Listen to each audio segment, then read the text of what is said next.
With me today, I have a pioneering figure in the Malaysian legal system, Miss Kokila Vaani. She is the first female chairperson of Selangor Bar and is currently serves as the head of civil litigation at Kumar Chambers in Petaling Jaya. Welcome, Miss Kokila. Hi, Mrs. Sandhya. That rate that I was telling you, that statement that I just mentioned, can you tell me an overview, or can you share with me an overview about the current situation of divorce in Malaysia? Yeah, I think it's equally shocking, but for Malaysians as a whole. But I think the spike started increasing more rapidly during the COVID-19. I think there was many factors that's contributed to it, financial implications as being one of them, but also the fact that, I think a lot of them were at home alone. It's the first time you're being put in a very lack of a better word, in a home arrest with your better halves, right. And I think many of us could not cope with that, or we didn't know how to adapt to that lifestyle of suddenly of just being in one place the same time, having not sure of what the future entails when you're on a lockdown. I think that was one of the main reasons the spike it started in 2020, and it has not come down since. I think in 2022 November it was recorded that Malaysia had a spike of 43%, and it has been increasing, so to speak. And this is also not just the non-Muslim couples, but it's also the Muslim couples. Both rates and statistics were growing rapidly for both both societies as well. Wow, but 10 minutes, every 10 minutes? I know, going to court, and then it actually, when we see there's at least 20 matters listed, wow. and we see this almost an every day, and this is just one court. Can you imagine? So it was then said that we realized that every 10 minutes there was a divorce taking place in Malaysia. Wow, I couldn't believe it when I first heard that statement. When I saw that statement and heard it, I said I couldn't believe it. So I thought this was a great opportunity to ask whether was that true. Yes, and definitely, definitely. Yes. When someone is considering divorce, what are the key factors they have to look out for? Could you share that? I think a lot of people have this wrong perception that when you mean, because a lot of it, usually my clients who come and speak to me are usually worried about their children. Definitely a valid concern if you ask me.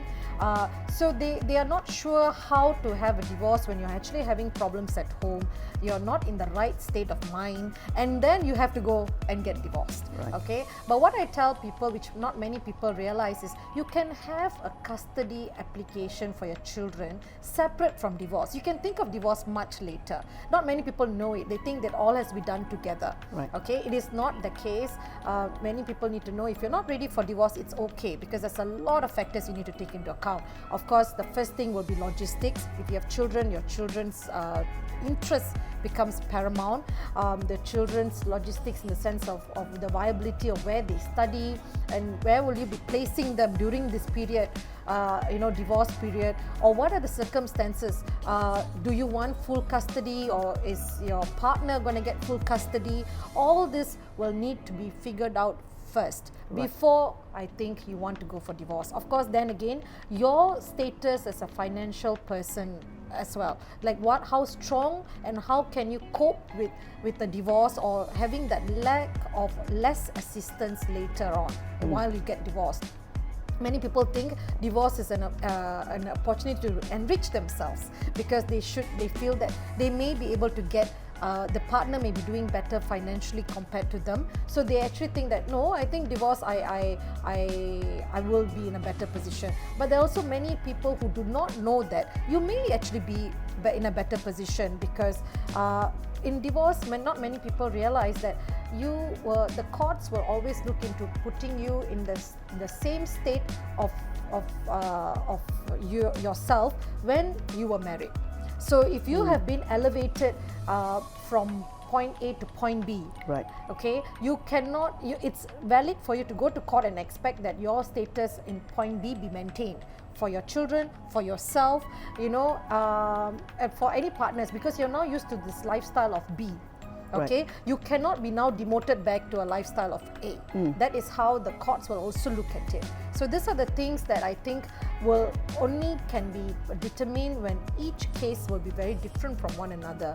Not many people realize it. It's not a standard general. There are general rules for divorce for sure, but I think many a times, especially the trending in courts as well, there's another notion I think I'm sure many people like to know, that they immediately think children will go to the mothers. Right. You know, Correct. that notion of children goes to mothers. It's not exactly true, because I think that courts now look at where the kid will be in a better, or it's more favored for the kid to be at. You know, it may be the mother will not be able to help the kid grow or better the kid as he goes through education, if the kid is better to be with the father instead.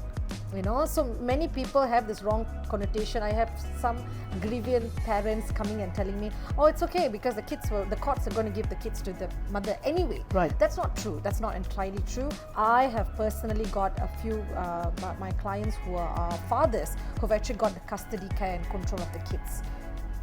Thank you for sharing that, because I think you're absolutely right. Even I was, that was the clear notion. Everybody says that when a couple goes through a divorce and children are involved, the kids don't have to worry. They say, "Tutup mata, it'll go to the mother." Yes, you know what I mean? yeah. But thank you for giving clarity that the courts will then look at it on what will be best for the child. Yeah, or child or children. Yes. Yeah, Yes. Wow, Yeah. that's good to know. Thank you for that, Bilo. We'll try to address it in our next episode.